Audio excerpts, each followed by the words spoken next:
Okay, so now we're going to apply our Pythagorean theorem using word problems, and we're going to use those steps that we just put into our notebook. So let's go ahead and read through our first worksheet. Notice that this is lesson 3, word problems, the guided practice. Make sure you have the correct worksheet. Now for this guided practice, I'm going to do the first 2 problems with you. Then you may work with a partner to complete the worksheet. Applying the Pythagorean theorem. Use the Pythagorean theorem to help you problem solve in the examples below. Now remember, our first step in solving word problems is to do a close read of the word problem. I'm going to underline important information, I'm going to circle my needed numbers, and I'm going to box the question. Bethany has a circular tabletop that she needs to carry inside her house to paint.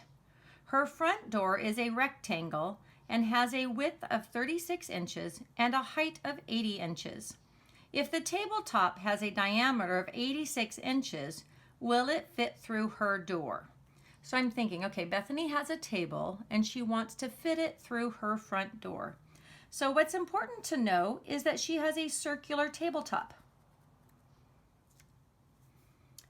As I keep reading, she's going to carry it inside her house to paint. Her front door is a rectangle, so the door is a rectangle. So things that I know, she has a round table and she has a rectangular door. Now the door has a width of 36 inches. I'm going to go ahead and circle that information. And it has the height of 80 inches. So I'm going to circle that information. Now I don't want to just circle the number. I need to know what that number means. The 80 is actually the height in inches, and the 36 is the width in inches. If the tabletop has a diameter of 86 inches, okay, there's another important math number I need, the diameter of the table. Okay, and finally, my question, will it fit through her front door? I'm going to box that. I need to answer the question, will it fit through her front door? Okay, so let's go ahead and take what we know from the problem. So the first thing I'm going to do is draw some pictures. Remember, drawing pictures for Pythagorean theorem will help us a lot. So I do know that we have a rectangular door. And my rectangular door has a width of 36 and a height of 80. Okay, what else do I know? She's got a circular table. Now, just in case you've forgotten, diameter is the distance across the circle. So the diameter of the table from side to side is 86.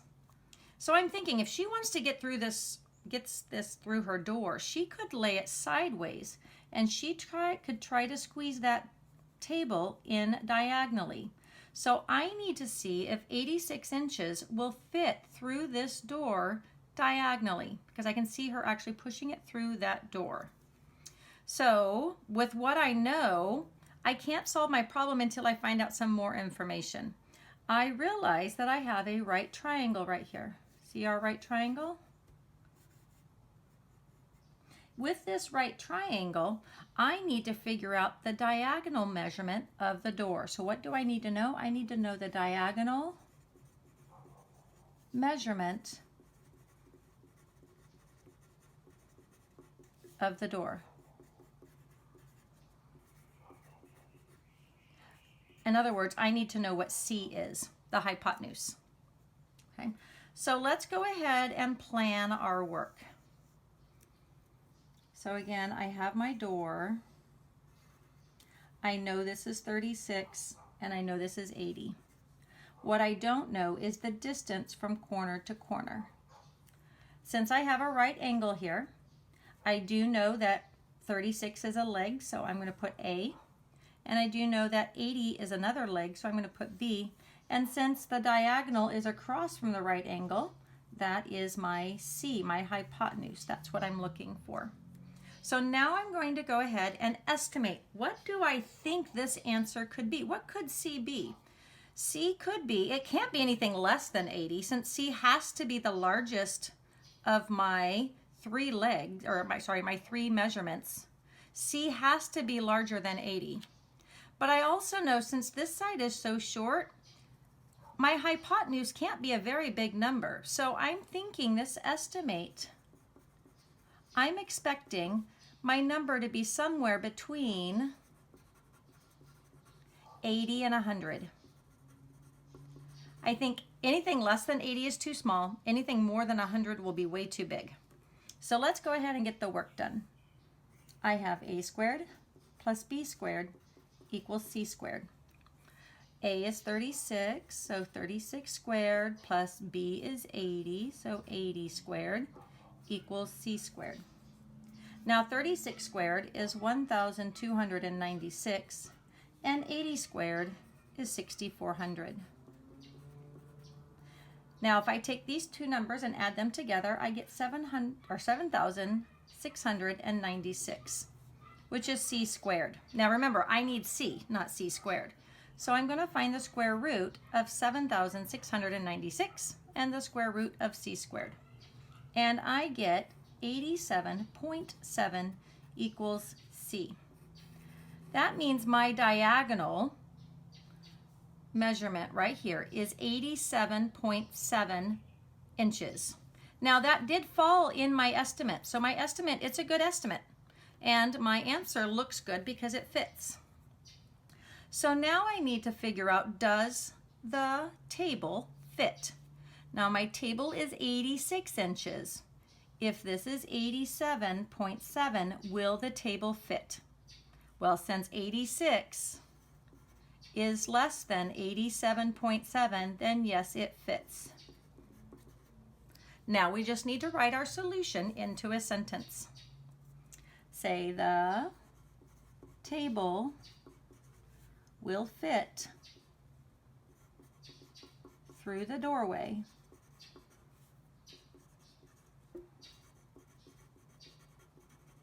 because 86 inches is less than 87.7 inches, which is the measurement of the doorway. Now let's go ahead and take a look at number 2.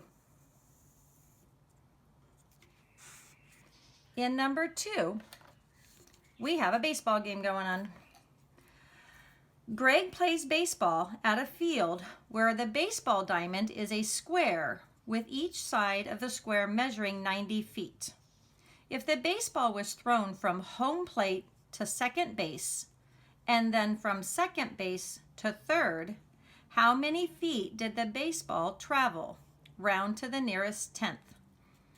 Okay, I definitely need a picture for this one. Okay, so I'm going to go ahead and draw my baseball field. Now, they did tell me my baseball field is the shape of a square, so I'm going to draw a square. Now, a baseball field definitely has some pieces to it. Let's go ahead and put home plate right here so we know what we're drawing. If this is home plate, then this is first base, and this is second base, and this is third base. By writing in all the bases, it helps me to see what's happening in the problem. Because now I notice that Greg plays baseball at a field where the baseball diamond is a square. Okay. Then we look at each side. Each side of the square, so each side of the square measures 90 feet. That's important math numbers. So each of these sides is 90 because a square has 4 equal sides. So those are all 90. Now let's go ahead and read what's happening. If the baseball was thrown from home plate to second base, okay, so the ball is going from home plate to second base. I'm actually going to draw an arrow. It's starting at home plate and going to second base, and then it's going from second base to third base. I'm underlining it, but I'm making an arrow because it shows me what's happening with that ball. Then finally, how many feet did the baseball travel? Well, there's my question. I'm going to box my question. I need to know how far the baseball traveled. So let's go ahead and take a look at our picture again. I'm at home plate, and the ball is going to go to second base. So here's my baseball. It's traveling from home to second base. I need to know how many feet it traveled from home to second base.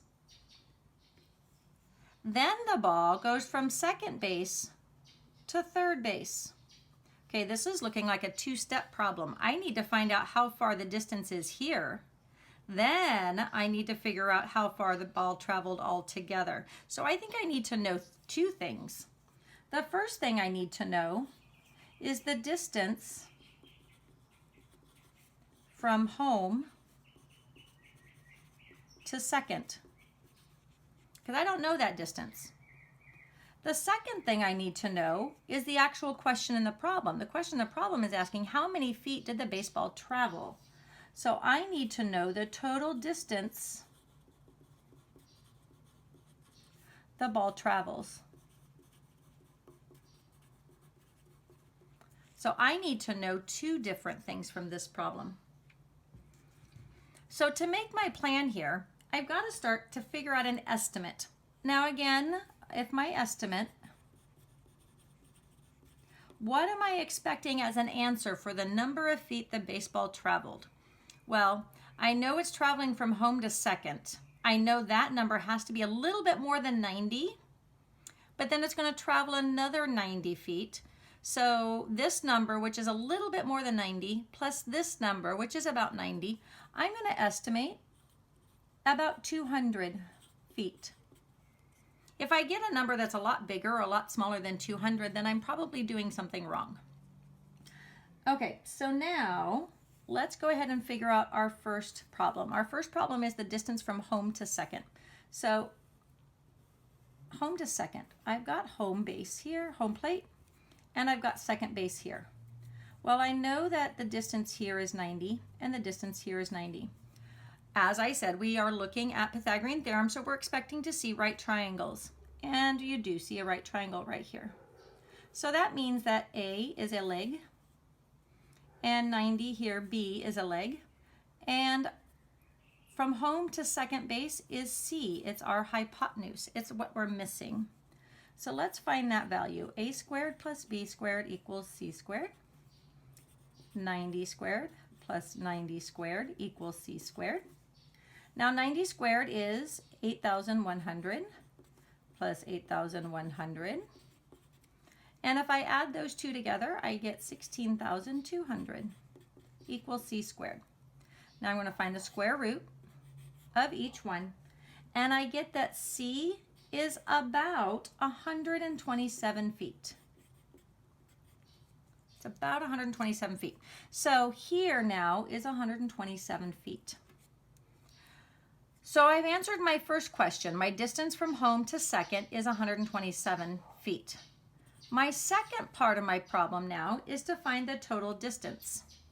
I know that from home to second is 127 feet. And I know that second to third is 90 feet. So I need to add those together. If I do 127 plus 90, I get 217 feet. So I think the ball traveled about 217 feet. So I'm going to look at my estimate. My estimate said about 200, so I'm pretty close. So I know that my answer is reasonable. So now that I have an answer, I need to write my solution. The total, now remember the question was asking how many feet did the ball travel? So the ball traveled, the baseball traveled 217 feet, period. Okay, so now that we have done two together, you are going to work on the rest of the worksheet.